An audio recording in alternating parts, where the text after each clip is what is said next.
Est-ce que vous êtes prêts aujourd'hui à distribuer, à gagner des points Godwin? Vous savez, ce fameux compteur que l'on aime bien attribuer sur internet, en réalité, c'est un concept pas très sérieux, plutôt amusant, mais particulièrement populaire, surtout chez les francophones.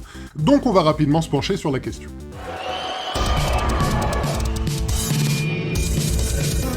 La très célèbre loi de Godwin a été énoncée en 1990 par Mike Godwin, qui est un éminent chercheur, un scientifique, mais en fait c'est un avocat américain. L'idée derrière cette loi, c'est lorsqu'une conversation dure un petit peu trop longtemps, elle finit inévitablement par arriver sur la thématique de Hitler, du nazisme ou de la Shoah. Et en arriver à parler de ça, c'est ce qu'on appelle atteindre le point de Godwin. Donc le stade, pas les points les comptabilisés, hein. D'ailleurs on va en parler après. En réalité, ça n'a rien d'original comme analyse du discours, mais là où elle se démarque des autres, c'est qu'elle est spécifique aux discussions entre différents internautes sur Internet. Enfin, en même temps, c'est logique. Hein. Par contre, cette loi ou théorie ne peut pas être considérée comme scientifiquement viable, et ce pour 3 raisons plutôt simples. Premièrement, dans la pratique, une conversation sur Internet peut durer plusieurs heures sans que cela se termine par une référence à Adolf ou alors son fan club. Deuxièmement, on peut faire des analogies complètement foireuses avec à peu près tout et n'importe quoi, pas nécessairement le nazisme. Au hasard, les croisades, la traite transatlantique, la traite orientale, le massacre au Rwanda et toutes les autres joyeusetés historiques que vous pouvez trouver en ouvrant un livre d'histoire. Et troisièmement, notre cher Mike Godwin, qui pour rappel est quand même avocat, n'a pas publié de travaux scientifiques pour essayer de valider sa théorie.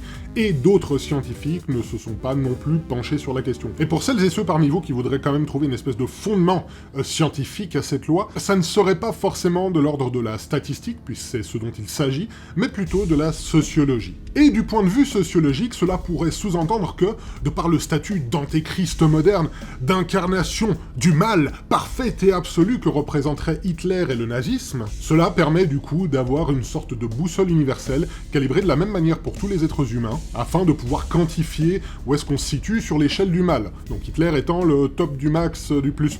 Et ça marche plutôt bien, pourquoi? Parce que les références au nazisme, on peut dire que c'est une forme de version contemporaine des accusations pour sorcellerie et des procès qui allaient avec par le passé. Si vous êtes accusé d'être affilié au nazisme de quelconque façon, et que vous ne dites rien, ça veut dire que qui ne dit mot consent. Mais en revanche, si vous vous défendez de ce genre d'accusation, cela veut dire que nous avons touché la corde sensible, donc au final, vous ne gagnez jamais. Et puis après tout, si vous êtes des nazis, c'est bien normal. La chose la plus importante à relever avec ça, c'est que la nécessité que l'on ressent inconsciemment d'avoir cette espèce de boussole, de pouvoir quantifier le bien et le mal, c'est particulièrement révélateur d'une forme de faiblesse au sein de nos sociétés. Parce qu'il nous est difficile d'admettre et de comprendre le fonctionnement de ce que l'on qualifie comme étant mal.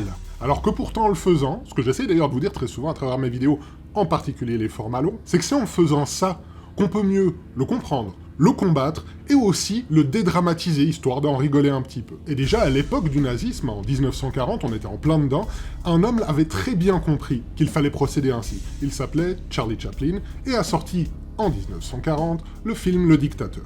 Comme quoi, finalement, entre la bien-pensance et les actions, mais pour revenir à ce fameux compteur de points Godwin qu'on voit assez fréquemment sur le web, ah tu as parlé d'Hitler, tu as gagné un point Godwin, donc forcément tu as entre guillemets déjà perdu le débat. Alors il faut savoir que tout ça, oui tout ceci avec un signe de Jedi, ce ne sont pas les droïdes que vous recherchez, ce n'est pas le nazi que vous recherchez, en fait c'est une invention purement francophone. Parce que oui, les francophones sont des petits rigolos. Mais par contre c'est aussi bien de savoir la fermer au bon moment. Par exemple...